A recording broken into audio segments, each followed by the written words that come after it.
Hi teachers, welcome to another teaching chat. My name is Nicola Canton. I'm the blogger at colourfulkeys.ie and I run vibrantmusicteaching.com as well. What I wanted to chat to you about today is group lessons.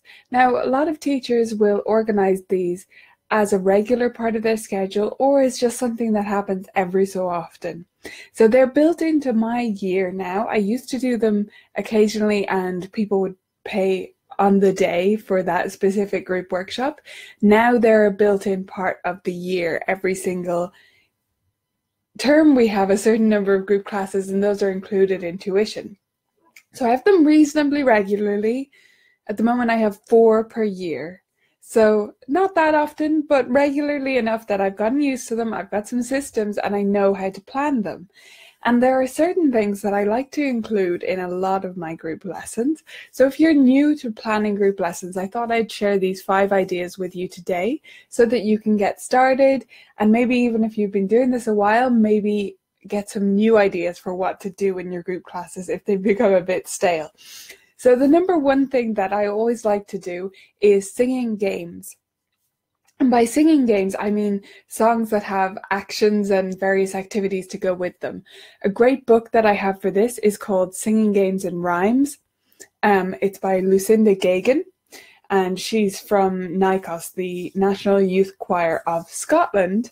And they have wonderful books. There's, I think, 4 different ones. There's early years, middle years, and ages 9 to 99, and then there might be one more. I think there's 4. Anyway, I have those and I pick and choose songs from there that are going to work for the age groups that I have there. And they're all really fun songs, really simple to sing because it's a Kadai-based curriculum. You know, they're all Kadai style, so a lot of them are just pentatonic scales and stuff like that, maybe even just 2 notes. And you can sing them and then do the actions. So there'll be a rhythm to tap out, a way to pass between a ball between the students, stuff like that. They're made largely for classroom teachers.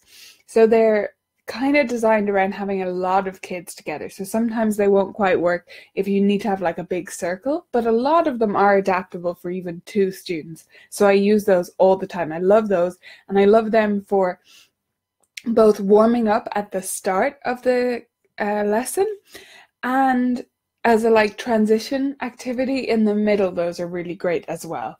So they just fill in, you know, 5 minutes or so to do that, and you can come back to it then later in the lesson and review it and add extra layers onto it. One of my favorites is called Dippy Doo, and you can find that on the blog. I've posted about that before if you search for it. Dippy Doo. It's an awesome song, and it has this great rhythm action to go with it with drumsticks. Super fun.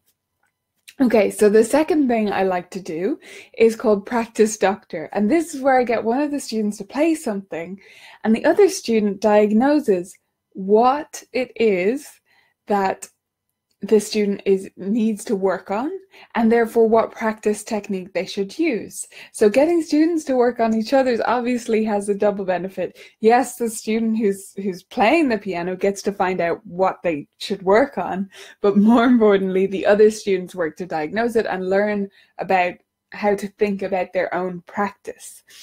And if you know my book, which is The Piano Practice Physician, this actually started long before this, so maybe it's the genesis of that. I'm not really sure.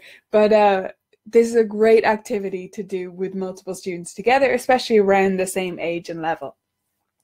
Number 3 is to do craft projects. And something I've done before in a workshop is to have my students create their own instruments. You can find tons of tutorials for this on Pinterest especially. It's great for these, you know, using elastic bands to make little guitars or shakers and all these kind of things that they can use and they can bring home with them, which is super fun. Another craft project that I haven't tried that I'd love to get going on is one that Joy Moran talked about on her blog. So Colour in My Piano, for those of you who don't know Joy, she mentioned, pretty sure it was her, these little keyboards that she had her students create, and they then use them for practicing scales and all this fun stuff. So that's a really great one to do, and I'd love to do that in the future. Number 4 of things I like to include is group improvisation. So happens on almost every one of my groups, as well as the singing games. And I love this because, oh, there's so many reasons. But anyway, there's so many ways you can do it. So I have multi-level, multi-age groups. I could have a 3-year-old and a 15-year-old. I try to avoid that, but if I have that, I need to be able to work with that. And the way I do improv then is to pick a simple pattern. It could be 12-bar blues. It could be just a simple 4-chord progression, anything like that. And then the more advanced students can play chords and they can vamp, you know, when it's their turn to be in the bass part. And the beginner student, the absolute beginner, even a preschooler, you can literally stick those little posted sticky tabs on the keys so they know which ones to press. It can be that broken down, but they're all working together, and everyone, no matter their age, has to stay in time. So they all learn about rhythm and beat, and hopefully about this progression as well, whether it's a 12-bar blues or whatever it is. And one student is improvising. At least 2 are usually playing some form of harmony on a keyboard and on the lower part of the piano. And then I'll have the other students play rhythm instruments. And I usually let the soloist, the improviser, decide who's going to play what rhythm instrument. So they're kind of designing the band. And then, of course, we swap places and we try it in every position. So that's a super fun thing to do. Another thing I love, of course, is music theory games. And every single group workshop I do, we do, I'd say, at least 3 music games. And I love this I love music theory games so much, and you can find a whole site dedicated to them at vibrantmusicteaching.com. That's what I'm all about. But the great thing about these games as well is that I can divide up the group. So again, like I say, I have multiple ages, multiple levels going on here. And what I usually do in preparation is group them, you know, in my Excel spreadsheet where I'm planning the whole thing, and I'll group them into, these guys can play this game while these guys play that game. Normally only 2 groups is necessary, sometimes 3. Once I think I had to group them into 4 groups. I had a huge group of students together. Never again, but it did work.